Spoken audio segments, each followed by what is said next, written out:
Well, good morning, everybody. And this morning, congratulations are in order. As the principal of the One World Middle School said to all of us in the Bronx this morning, we did it. We did it. You did it. New York City did it. This is an absolutely amazing moment, fighting back this pandemic. And this morning, 1,600 New York City public schools open. Kids coming to school for the first time since March, and it was a joyous moment in the Bronx this morning. The energy was amazing. The kids ready to be back in school with their teachers they love, with their friends, parents so happy to see their kids back in school, so relieved. The teachers, the educators, the staff, incredible joy at seeing kids again, at being ready to be there to help our kids move forward. We did it, New York City, and everyone should be proud of this moment. This is an example of what makes New York City great. We did something that other cities around this country could only dream of, because we have fought back this pandemic so well for so long, because we had the will and the focus to bring back our public schools for the good of our kids, our families, and all of New York City. This is a key moment in our rebirth. And a lot of people said it couldn't be done, and it was tough, but we did it, and we did it together. So congratulations to everyone. And this morning, amazing Principal Patricia Wynn, who founded the school 10 years ago. She said she was up at 3 a.m. because she was so excited and so happy to welcome kids back. And she kept telling everyone they should be proud of what they achieved by getting us to this day. And then, as I was leaving the school, she turned to me very purposefully, and she said, "Thank you. Now keep us open, please." And that is the crucial message that I want everyone to focus on, that we're going to work every single day to take this achievement and build on it, to make our schools better all the time, to keep strengthening everything we're doing for our kids and families, and to stay open all the way through. That is the mission. We've got a lot to do, and we have to constantly work at addressing the health challenges around us. But we have achieved something remarkable today, and now we will build upon it. And I want to tell you a beautiful moment with the young woman who is an ambassador. They call them ambassadors at the school. Each grade has a group of ambassadors who greet visitors coming to the school. A young woman named Farhana, an 8th grade ambassador.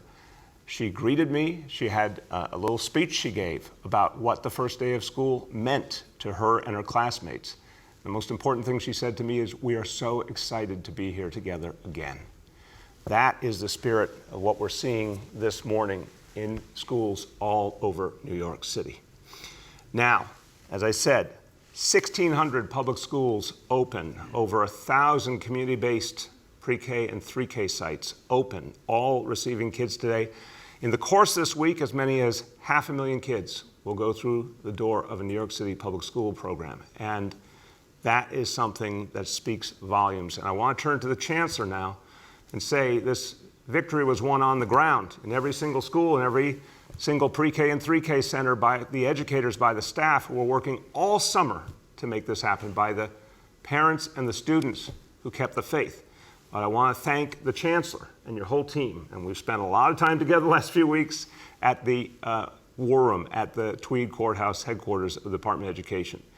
And I will tell you, the Chancellor and his team have not gotten a lot of sleep these last weeks. You send them an email at midnight, you get a response at midnight. You send them an email at 7 in the morning, you get a response at 7 in the morning. They have been on it 7 days a week. And this achievement is something you, Chancellor, and your whole team should be very proud of. We got a long way to go and a lot more to do, but this is a crucial moment.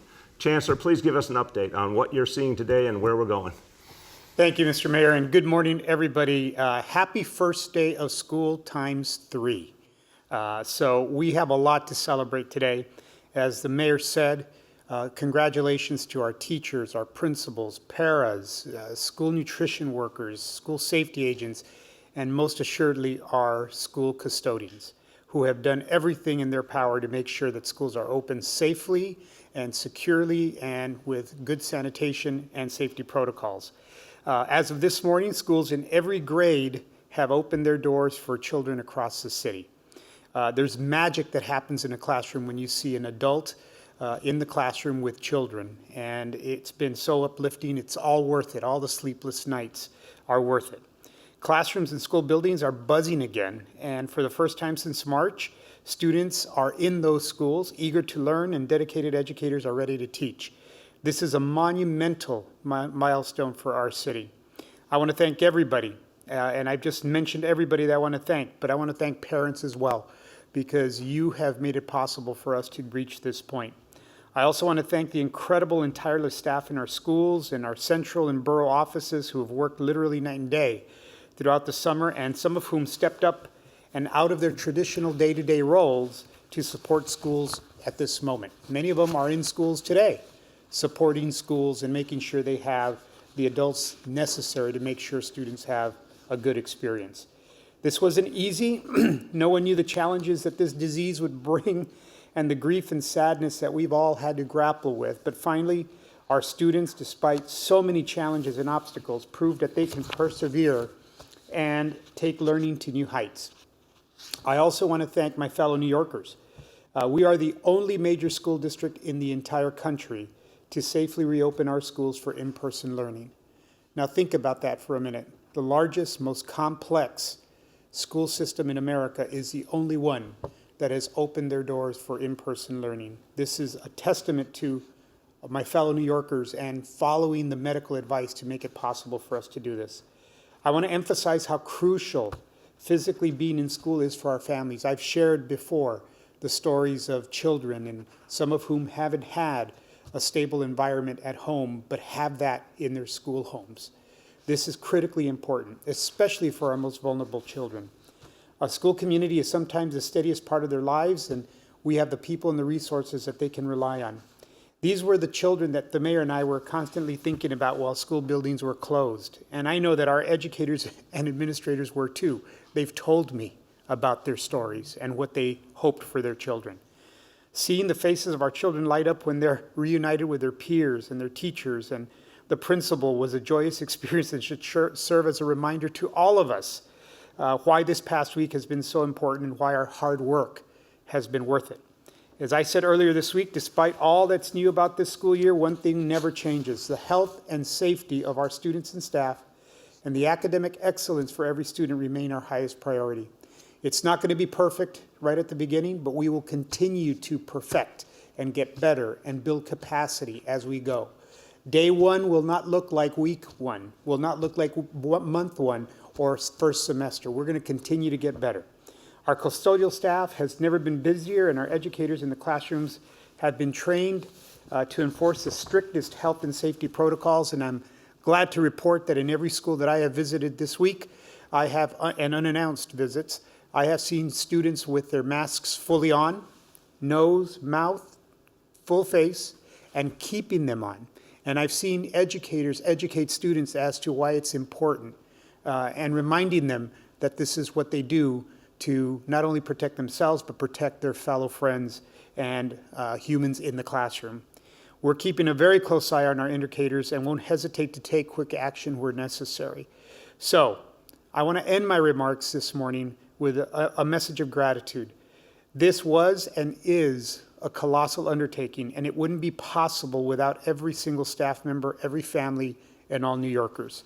As our Principal Wynn asked us today and asked the mayor, implored the mayor, keep us open. We can only do that with your continued cooperation and help.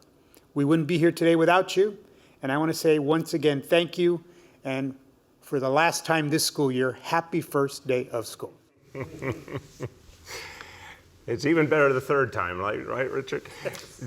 Everyone, I want to note quickly, Richard made a point. It's been amazing seeing the consistency with which the students are wearing masks. Obviously, the teachers and staff as well. And the students this morning, I was watching as they were going in the door at the One World Middle School and having a mask that just seemed natural to them at this point, getting the temperature check, just doing the elbow bump. Kids are so adaptable. And it's been amazing to see how they've gone with it, because what they cared about was getting in the door, seeing their teachers, seeing their friends, feeling a little bit more like life was getting back to normal. the energy of being in school. A lot of the kids said they were tired of being cooped up at home. They wanted to get away from a screen. They wanted to see actual friends and teachers and human beings. And it makes all the difference in the world. And the energy of the teachers is astounding, and it communicates immediately to the students how important they are, how valuable they are, how much potential they have. That's why, among so many other reasons, it was so important to get our kids back in school. But yes, congratulations to everyone. Special shout out to everyone at school facilities and school construction authority, all the folks who've done amazing work to make sure the PPE were there, all the custodial teams in the schools who are doing great work keeping the schools clean and ready. A Herculean effort, but you can see across the system it is working. Thank you to the school bus drivers, thank you to the school safety agents, to the crossing guards, to the folks who work in food services. Everyone is contributing to this amazing victory today, and our educators, thank you for sticking with it, and thank you for the joy and the passion you bring to this work. So now let's get on with moving forward, and one of the things we need to do to move forward is make sure that we have rigorous and consistent testing for the coronavirus in our schools every month. So a reminder to all parents, please fill out the forms authorizing the tests at the school for your kids on a monthly basis. This is going to allow us to keep a constant eye on what's happening in each school and make sure we can keep everyone safe. So we need all families involved. If you have any questions, you can talk to the school and we will get you the answers you need in whatever language you need it in. But those consent forms have been sent home. We are going to start testing next week. And again, a reminder to parents, and I'm saying this as a parent, there's going to be real questions, understandably. Is it free? Yes, it's free. Is it quick and easy for your child? Yes, it will be at the school building or right near the school building. Is it going to be that long instrument that goes up your nose? No, it's the new version that's basically like the equivalent of a Q-tip going around your nostril. It's simple, it is not invasive, it's quick. It takes literally seconds, and then your child goes on their way. You get the results for your child, and we all get to know what's going on and make sure we're moving forward safely. So please, parents, fill out those forms. Let's get them back right away. Okay, now, that's tremendous good news, and it's the most important news of the day. But we also have to obviously deal with the challenges we're facing now in 10 zip codes around the city. And these are real challenges, and we're taking them head on. We're going to go over the indicators and what's happening on the ground in these communities. 10 zip codes where we have a clear problem. We have a group of other zip codes where we have concern. Again, against the backdrop of 146 zip codes total in the city, and overwhelmingly the rest of the city is doing very, very well, and the numbers show it. But we've got real work to do, so let's go over these indicators. First, number one, daily number of people admitted to New York City hospitals for suspected COVID-19. That threshold is 200 patients. Today's report is 75 patients with a confirmed positive rate for COVID of 22%. Number two, new reported cases on a 7-day average. Threshold is 550 cases. Today's report is 394.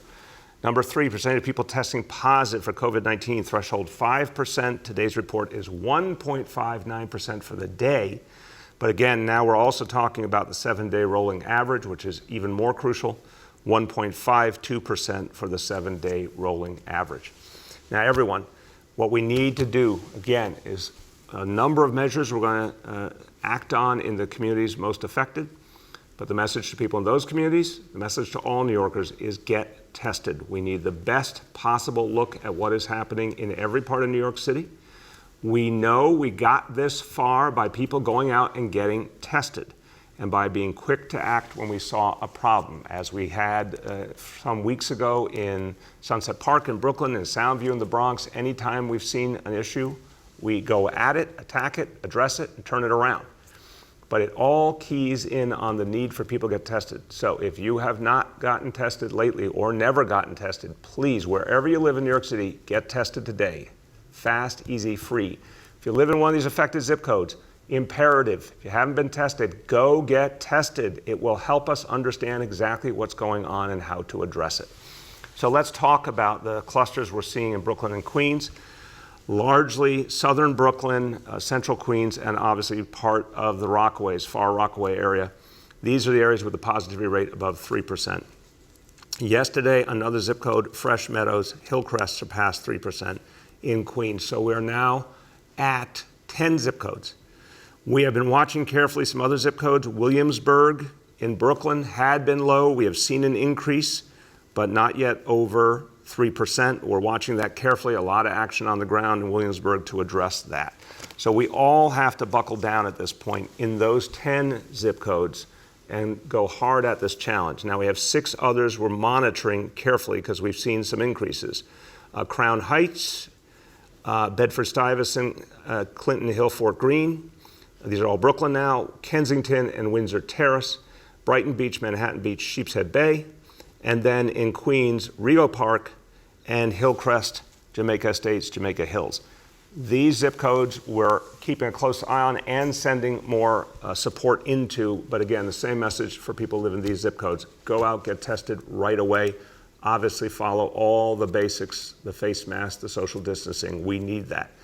Now on the ground, in the 10 zip codes right now, 1,000 city personnel who have been out there doing education efforts, free mask distribution, inspections, huge amount of masks distributed. Schools were visited, non-public schools were visited, businesses were inspected, 130 warnings issued yesterday, 16 violations. So again, the warnings, if not heeded, lead to violations and can also lead to the closure of a school or business. We are seeing, thankfully, overwhelmingly, growth in compliance. We're seeing more and more mask usage. We're seeing more and more adherence to the rules, but still not enough, so we have to keep pushing further. And you will see these 1,000 city personnel out again today aggressively, and it's going to be very, very clear. Every opportunity has been given for people to follow the rules as they've been laid out. Anyone not following them now, subject to fine. Any business not following now, subject to closure. This is what you'll see more and more today and tomorrow as we continue to deepen these efforts. I think by now it is clear for anyone who was resting on the assumption there was herd immunity, there has not been herd immunity in New York City. We have to treat this seriously. We have to address it.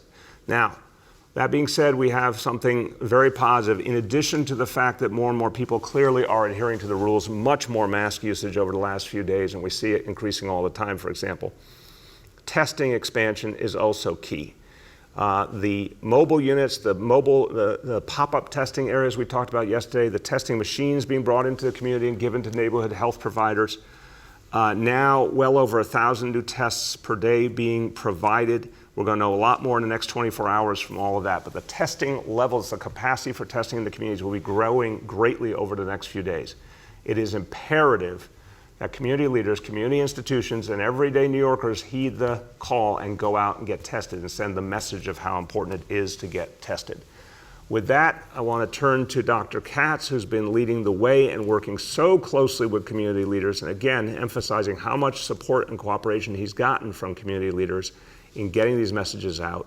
And Dr. Katz will now update us on this expanded outreach and testing effort. Dr. Katz. Thanks, Mr. Mayor. And as you say, we've been incredibly happy with the changes we've seen in behavior. A major increase in the number of people wearing masks. And I want to thank the community for hearing our plea and for responding so responsibly. We still have some work to do. Usage is not yet where we need it to be. And people have to remember to include their full mouth and nose in their mask. The way our children do. As the Chancellor was saying, our children can do it. We can all make sure that we have our masks on correctly. I do want to remind people that masks are needed both outdoors and indoors, especially in places of business. Many stores in our city are small stores. There's not a lot of room. It's important that people have the masks so that we don't infect each other or the people who work there. Wear a mask when shopping for groceries at the department store or picking up takeout. It protects the workers and other customers. This Friday begins the celebration of Sukkot. It's a very important holiday in my tradition. It's a time when typically we want to spend with both our family and other families. Fortunately, the Sukkot itself is typically outside. There's no roof because part of the celebration is being able to be directly under the stars. But it's very important that if families are coming together to enjoy being in the Sukkot, that they are not huddled in one part of the Sukkot together. When my family of 4 eats with other families, it's always outside, and it's the 4 of us on one end, a big space, and the other family at the other end. And it does not prevent us from having a great time. It's good to be near the people who are part of your own pod, but it's good to keep a distance from people who are not part of your own family. We can still enjoy each other's company. We can still tell stories together. We can listen to music. We don't have to be all in one spot. We can wear a mask whenever we're not eating. If we do those things, we'll be able to still enjoy our festival without risk of infecting anyone. Our teams are out there distributing masks, palm cards, and sanitizers. You'll find them in the Borough Park Library in Fort Hamilton, out in the Rockaways, and several other places. Our 11 mobile testing sites have been busy, continue to test hundreds of New Yorkers every day. We started our first block party yesterday, and I expect it to get busier as the neighborhood learns about it. At full capacity, we'll be able to test 500 people a day, and when all 6 sites are up and running, we'll be able to test 3,000 people a day. I thank all the community groups who are working with us that are distributing face coverings and giving people the necessary literature. We know that neighbors and peers are credible messengers, and we are grateful for their help in spreading the word to community members. We're going to keep taking all these actions. Again, thank the mayor for giving us the resources to do this so that we can protect all New Yorkers. Thank you. Thank you very much, Mitch, and thank you again for your leadership and all the efforts, everyone at Health and Hospitals, Test and Trace, Department of Health, everyone who's out there getting the testing done and getting the word out to the community. And thank you again to all the community leaders who are helping us do it. All right, one more update on another topic, and this is again crucial to New York City and our future for the next decade, the census. So we had a major victory yesterday. The Ninth Circuit Court, federal court in California, affirmed that the census count should continue into October. So we've had now 2 federal court decisions in favor of going back to the original deadline at the end of October. The courts are being consistent. President Trump is still trying to block this action. We expect him to try and appeal further to the Supreme Court.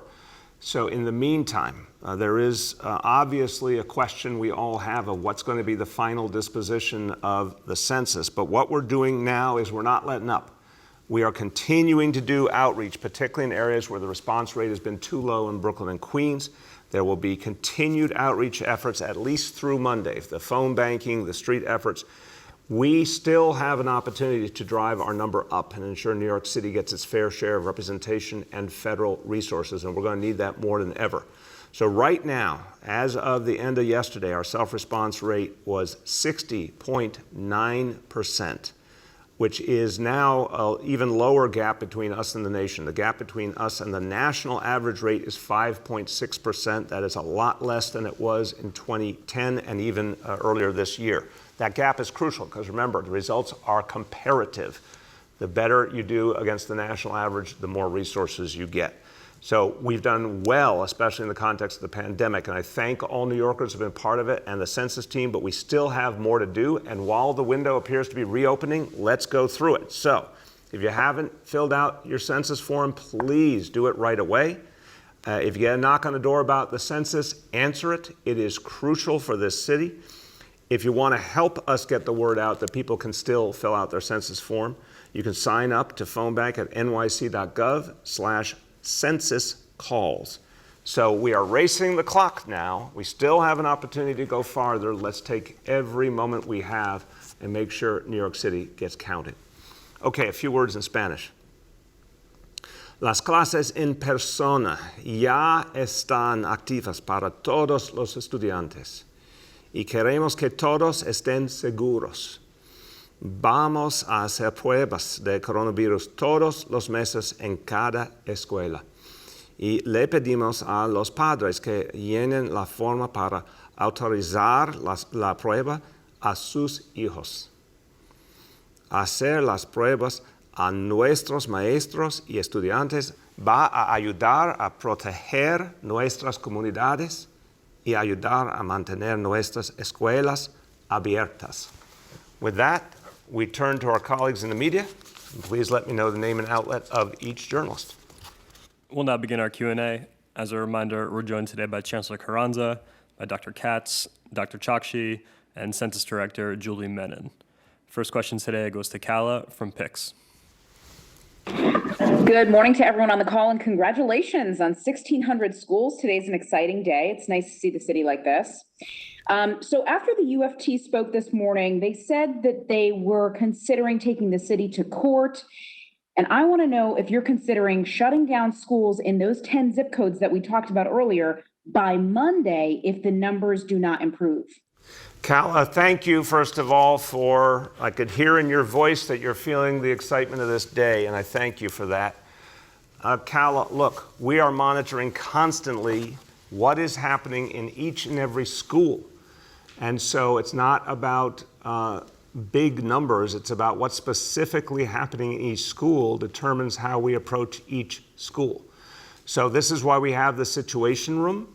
And I'll give you a live example here. The Situation Room is looking at every positive test case we get in our entire school system.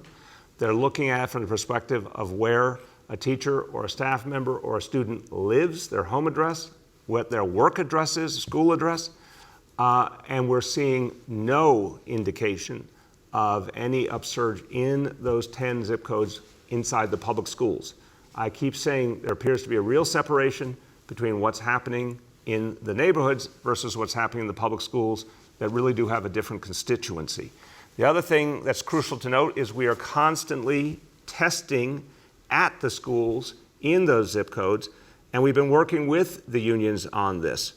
And so, for example, the unions wanted to see us test at some schools in one of those zip codes. In that area, we went to FDR High School, we went to PS 164. Between those two locations, 178 members of those school communities were tested. 178 out of that 178, only one came back positive. So that's astoundingly low. So we're going to watch the situation very, very carefully. Now, the bigger question, of course, is what happens in these communities overall in the coming days, and what does it mean for all of us? We're watching, and the decision will be made based on the facts of whether we need to do a fuller shutdown in those communities. But so far, again, we see a real separation between what's happening in some of those neighborhoods and what's happening in the public schools nearby. Go ahead, Kala. Okay, and then, I've been on this call every day since we started this journey on reopening schools, and you've always said there's nothing like in-person learning. But my question is, what's the point of these students going back to the classroom to be taught by teachers who are actually virtual? So they're still staring at a computer, but inside a classroom. After speaking with the CSA, I thought the number of teachers needed was already supposed to be sorted out. So what happened, and why aren't there enough teachers? Kala, I'll start and I'll turn to the Chancellor. Overwhelmingly, what you're seeing in our schools today, 1,600 schools around New York City, is adults teaching kids in person and supporting them in lots of other ways as well. There's a whole lot of individual support being given on an educational level, let alone the mental health support, the physical health support, the food programs. There's so many things that happen in a school community. The situations where a child is looking at a screen while in a school building are not the majority by any stretch of the imagination. But even when they occur, they still occur under the supervision of an adult who's there to help them and support them. It's an entirely different situation than a child alone at home looking at a screen, or with a parent who's doing their best to try and help, but is distracted by having to work at the same time, or doesn't happen to speak the same language, or whatever it may be. So the presence of educators and caring adults has a really magical impact no matter what the specific situation of what's going on in that classroom at that moment. Chancellor. Well, just to add to what the mayor said, I think it's really important to be clear about the learning modalities that are taking place. Fully remote means fully remote.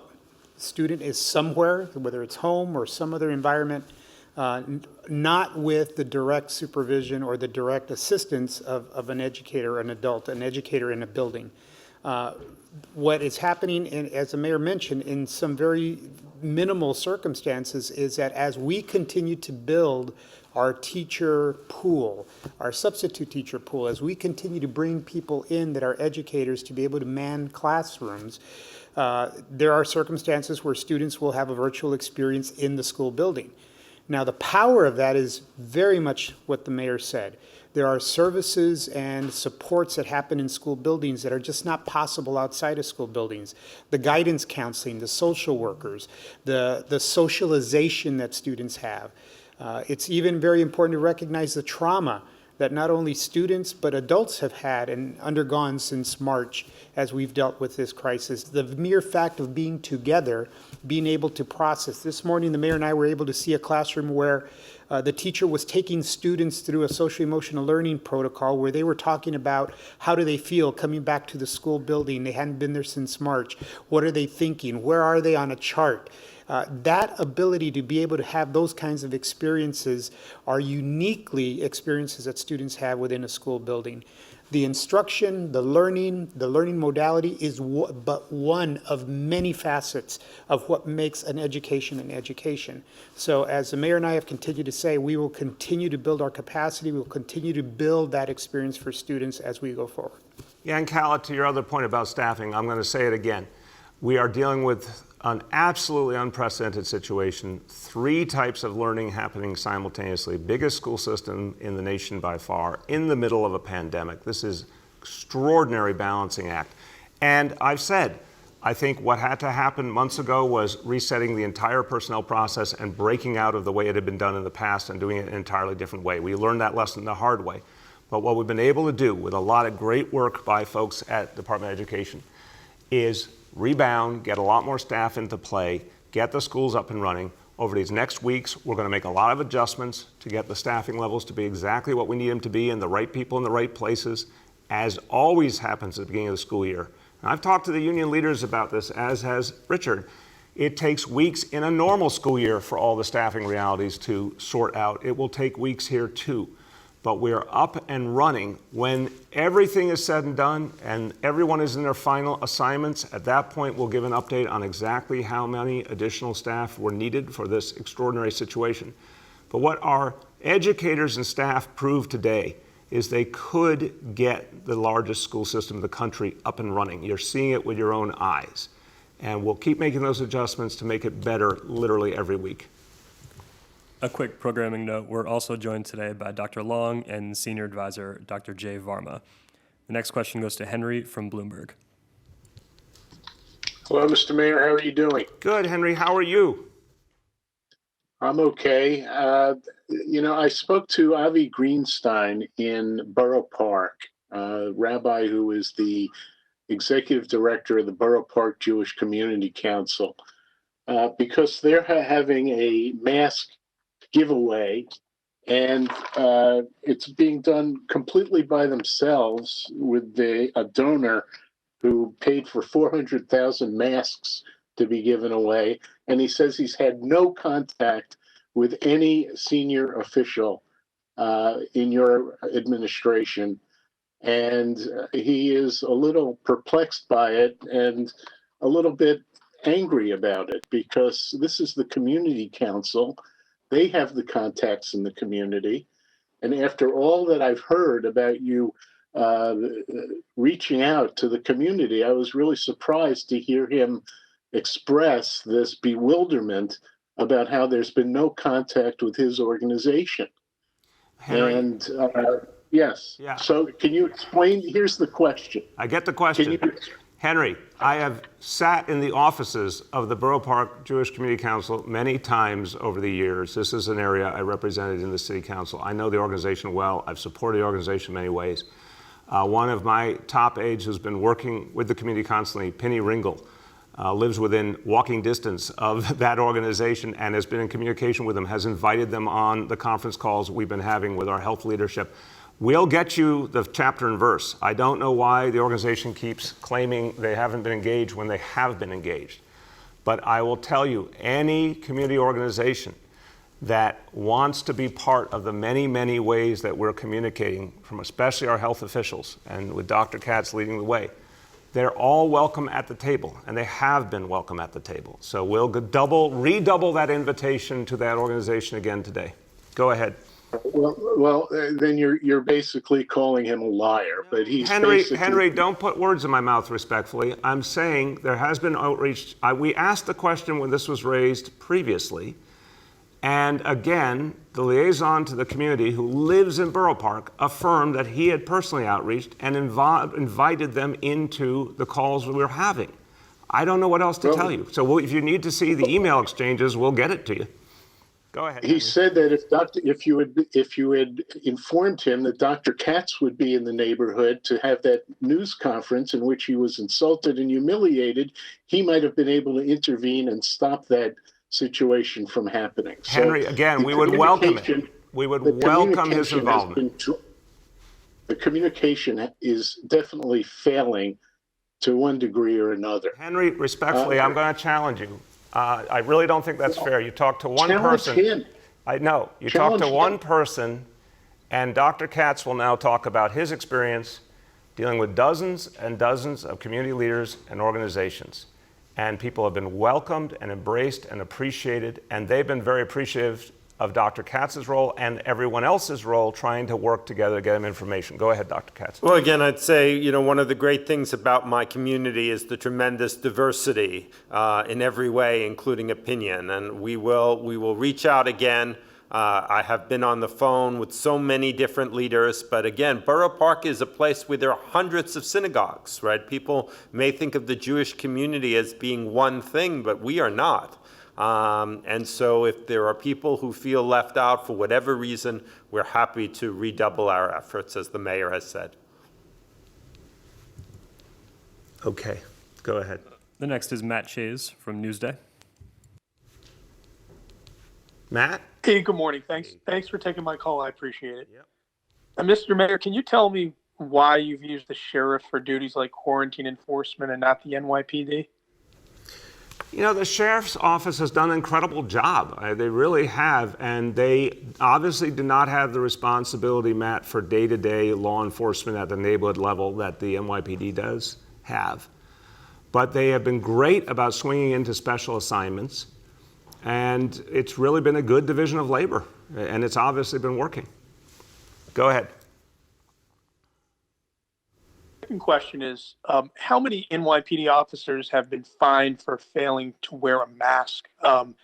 And yesterday you said, and this is a quote, the NYPD has the tools to implement those penalties, referring to them not wearing a mask, and they should. What precisely is the internal penalty? And if you don't know, do you want to know? Yes, I do. There's obviously a range of disciplinary penalties that can be used by the NYPD. For this particular offense, we'll get you that right away. It's simple, and I appreciate the question, Matt, because it's just, again, these are the folks who enforce the law. They also have to live up to the law, and people need to see them living up to the law. So I want us to get those numbers out of how many people have been penalized, not because I take joy in it. I don't. I'd love it if not a single officer had to be penalized. And there are going to be times, as I've said, where officers literally have to have a mask off, particularly if they're eating or drinking, and there could be other legitimate reasons. But if there's not a legitimate reason, they should have a mask on like everybody else. If they don't, there should be a penalty, and you should see the results. So we'll get that to you. The next is Yehudit from Borough Park 24 News. Oh, hi. Good morning. I just want to say first that I love the block party idea, which really puts a positive spin on a difficult situation. But I just wanted to ask, of course, New York City's Test and Trace Corps is doing its best to stop the spread of COVID, and we really appreciate everything the city is doing. However, I've just heard that some New Yorkers who have tested positive for COVID-19 with all of its terrible and uncomfortable symptoms, sometimes feel bombarded by health inspectors from the Test and Trace Corps, who they report sometimes visit their homes multiple times in one day, and sometimes make as many as 8 calls to them. And I was just wondering, first of all, are these home visits safe? And also, are so many of them necessary? Like, for instance, could the information be gathered via email or text? Let me start and turn to Dr. Katz. So I think it's a very good question. The goal here, of course, is if someone tests positive, to make sure that they can safely separate and they have all the support they need. It is important, by definition, to, one, check in, make people know that they can ask questions, get help if they need it for free. Second, to make sure people are honoring the quarantine, and that is obviously the law of this state. Sometimes if we're not reaching someone by phone, a home visit makes a lot of sense to find out what's going on. And of course it has to be done safely with distancing, with mask usage, et cetera. But keeping the quarantine is a crucial part of the equation, and it helps to save lives. I hear your point. There has to be a balance. And if people feel it's too much, we have to make sure that that isn't happening where it isn't necessary. If no one's responding, that's when there is extra outreach. Dr. Katz. Thanks very much for the feedback. I think the mayor has said it well, right? We want to make sure that people have the resources they need in order to quarantine if they're positive. We want to make sure that they have the medicines they need so that they don't have to go out to the pharmacy. We do want to check on them, especially if they're not answering their telephone, to be sure that they are quarantining. But I'll take the feedback back and look to see whether or not there have been cases where there were multiple people coming, to be sure that there's not a problem with communication among the different members of the staff. Go ahead. And then my second question is, the Jewish community really appreciates all the extra protection over the high holidays that police provided. And I'm wondering now, as Dr. Katz mentioned, that people are going to be eating and sleeping outside their homes for about a week, and they might feel vulnerable in New York City to crime. I was wondering if the police are aware that people are going to be outside sometimes all night, and if there's going to be any extra police protection. I think it's a great question. I think, we'll double check this for sure, but historically, the NYPD in those precincts is very aware of the time of year for the community and the importance of helping the community to feel safe and secure. I appreciate you pointing out that people really do feel that positive presence at the key moments of the year and the holiest times of the year. And that's been a good tradition. We will continue that. So I'll make sure that precincts know to be extra aware and extra visible in support of the community. But what I've heard throughout the high holidays is a lot of appreciation of the NYPD's presence to protect the community. Go ahead. The next is Erin from Politico. Good morning, Mr. Mayor. My first question is with regard to schools.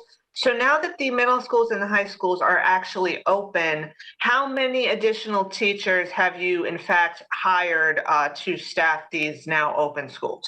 As I said, Erin, we're going to tote that up and get you that number when everything is complete.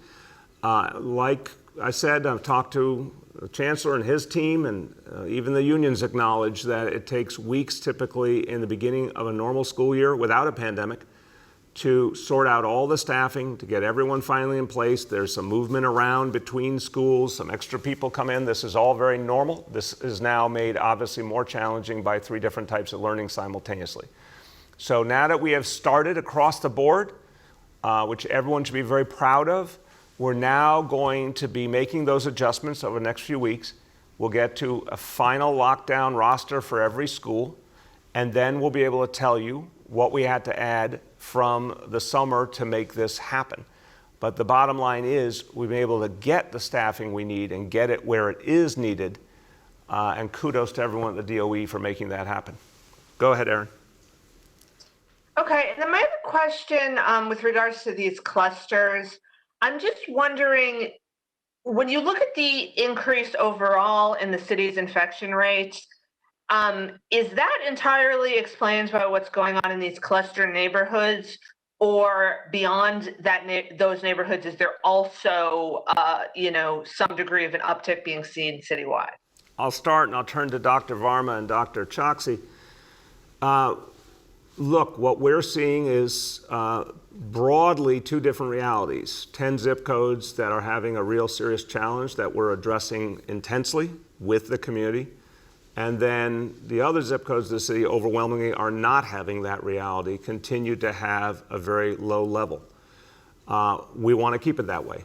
So again, I want everyone in the zip codes that are not affected to keep their guard up, continue with the mask wearing and social distancing, continue to get tested while we apply intensive tools to this area. But I do think it's two distinct realities so far. Go ahead, Dr. Varma. Yes, thank you very much.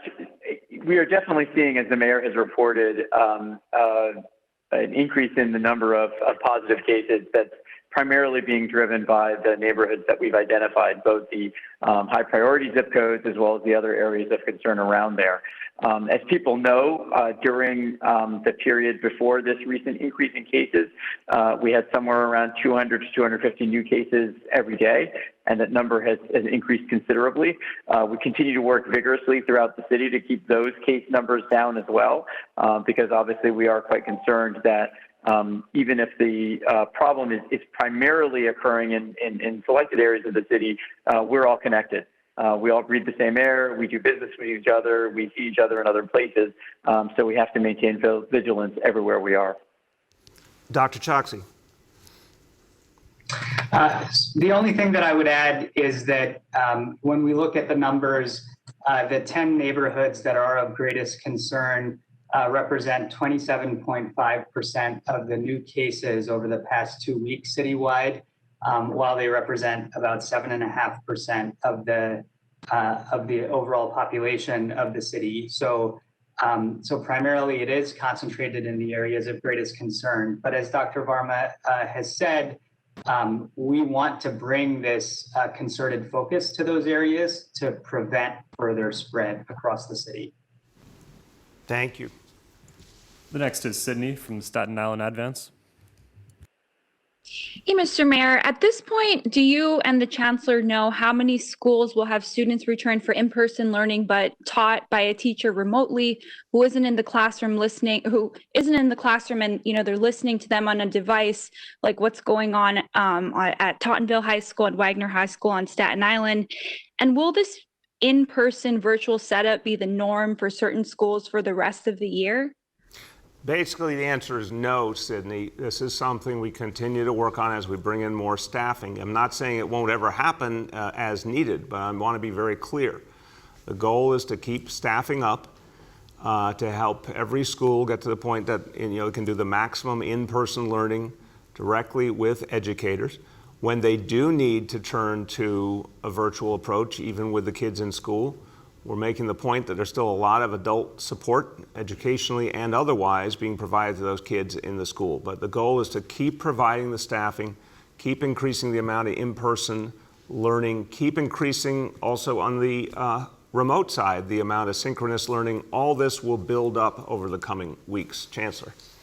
Just to add to what the mayor said, that these are the exceptions, not the rule. And again, schools have differing circumstances. So I actually applaud the principals in their ingenuity and creativity in making sure students are going to have instruction and that it's content-specific instruction that's high quality.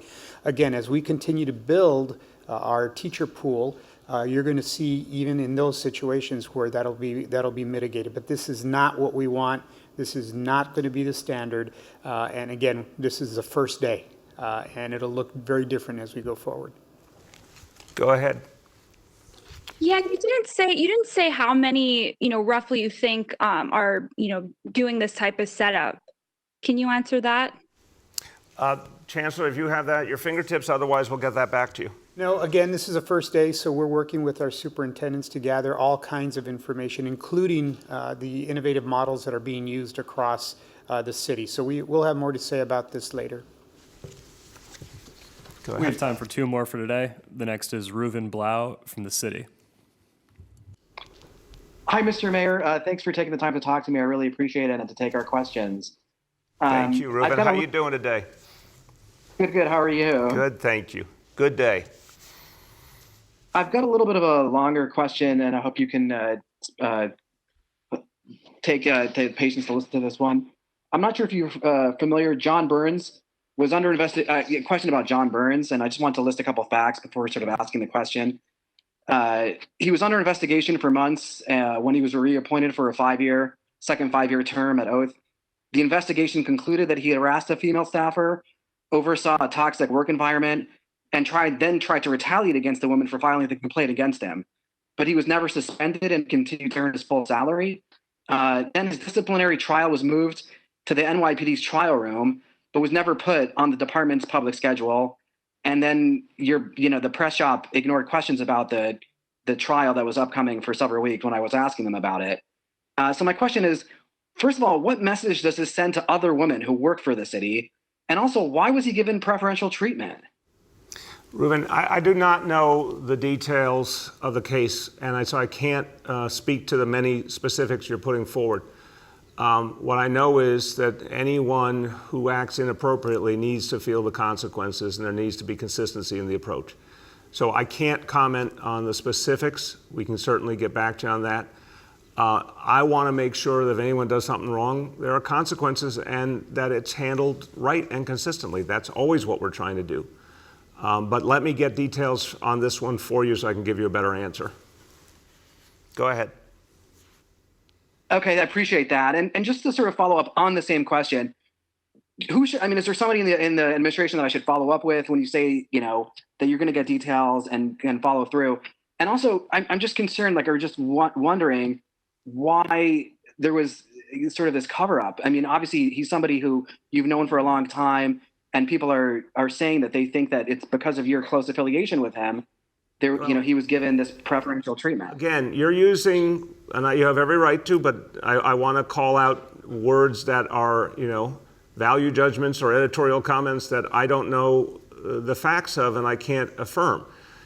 We don't believe we would not allow a quote-unquote cover-up.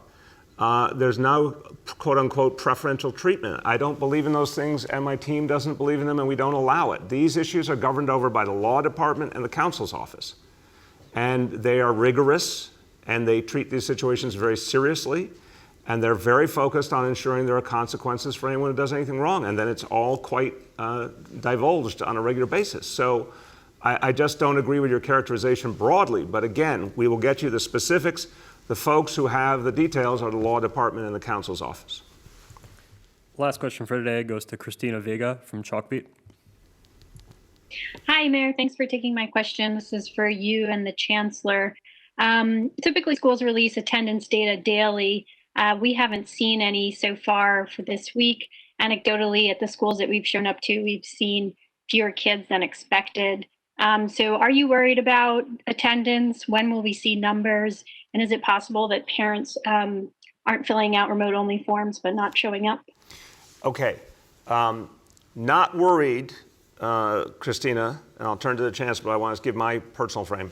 Not worried because we're in the middle of an absolutely extraordinary moment. And again, I want us to separate business as usual and a normal school year from opening the largest school system in the country in the middle of a pandemic. It's two different realities. So what we're going to see here, we have been seeing, is getting the attendance information, making sure it's accurate, getting it out is slower than it's been in normal situations. We've obviously got multiple levels of attendance that have to be taken between in-person, blended at home, full remote. It's a much more complicated reality. We want to get these numbers right. It's going to take more time than usual. So I'm not worried because I think everything will sort out over the next few weeks. I think it is natural, as a parent myself, it's natural that some parents are waiting and seeing. They want to watch how the first days go before they make a final decision what to do.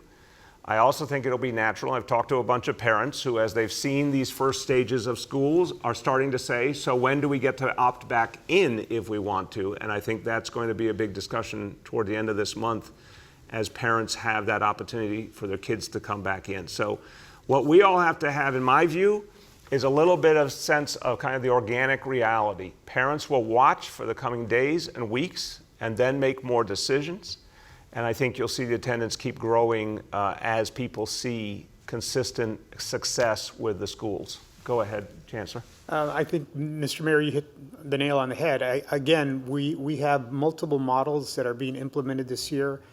So that means programming and then setting up the attendance taking. There are multiple tracks, as we know. So all of that requires a change in how we gather our attendance. But we'll have much more accurate figures to report in the coming days. Go ahead, Christina. My second question is, you keep saying that you're monitoring closely the coronavirus cases and whether there are any links to schools. So I'm wondering if you've found any evidence of transmission happening within any school communities. And the city has said that schools will be shut down if there are, apart from reaching the 3% 7-day rolling average, if there are outbreaks, recurrent outbreaks within schools. But I don't know that there's been any data publicly released about any possible cases of those. So, have you traced outbreaks and when will? So have you traced any outbreaks and how will the public know, or will this data be shared publicly? Yeah, the data will be shared, and I'll get an update on the, how that's going to be done. But here's the bottom line. What we've seen, and the Situation Room has been very productive. Again, it's DOE, it's Health Department, Health and Hospitals, Test and Trace, great leadership from our Buildings Commissioner, Melanie LaRocca, and her team. We're just getting constant updates from them on what they're seeing, and typically we're finding a fairly low number of cases. Again, with a school system that's going to have up to 500,000 kids in person this week, and well over 100,000 teachers and staff in the buildings. We're seeing relatively few cases each day. We have seen some cases where a classroom had to be quarantined, a pod had to be taken out for 2 weeks, but relatively few. We've seen a decent number of cases, I can get you the exact number, where a building had to be closed for 24 hours, and then they've consistently come back up and running. So we'll get you the update on where we stand. The only situation in the whole time now, since the Situation Room has been up, which I believe started just about 2 weeks ago, the only situation where we have a school where there were 2 cases that were not related that lead to a longer shutdown just happened in the last 24 hours. It's the JFK program. It is a District 75 special education school in Queens. It has 262 students in their blended learning program and 88 staff. So that school, as of today, is shut down for 2 weeks. That's the only one the entire time that has experienced that. And what's going to happen, I think, in a case like this is what we've been telling people all along. This 2 weeks, kids, of course, will get instruction remotely. Then the school will be back up. Everyone who was quarantined will come right back, and we'll continue with the next 10 months of the school year. So we're going to, or 9 months of the school year. So we're going to continue to use that approach. It's very precise, and the Situation Room has really proven to be a great methodology and tremendously helpful. Please, Chancellor. Also, Christina, there is a positive cases map that is live on our website, and it has all the active cases and closures in real time, so you can find that on our district website. Thank you very much, Chancellor. Well, everybody, as we conclude today, first of all, just a programming note to remind you, we will have our next press conference again on Monday. In the meantime, and every day, look, New Yorkers have proven we can fight against any situation. We can overcome any situation. Now we have tremendous good news today with the opening of all our schools, and that is an achievement every single one of you contributed to and should be proud of. And we have a challenge. But New Yorkers are not scared of challenges. We have 10 zip codes where we have a distinct problem, another 6 where we're concerned. We're going to throw everything we got at those areas to turn it around. The crucial point is to keep moving the city forward, to keep doing what has worked, to ensure that as we reopen, as we restart, that we sustain it. And we've all known there'll be ups and downs along the way. But again, it's how we fight those challenges together that's what really matters. So if we do everything we are capable of, we'll be able to keep our schools open, our businesses open, and keep this city moving forward. I know that's what all New Yorkers want. I hear it all the time. I believe that they truly are willing to do what it takes. So let's pull together and work again as the team we have been that brought this city back before. And let's continue this progress. Thank you, everybody.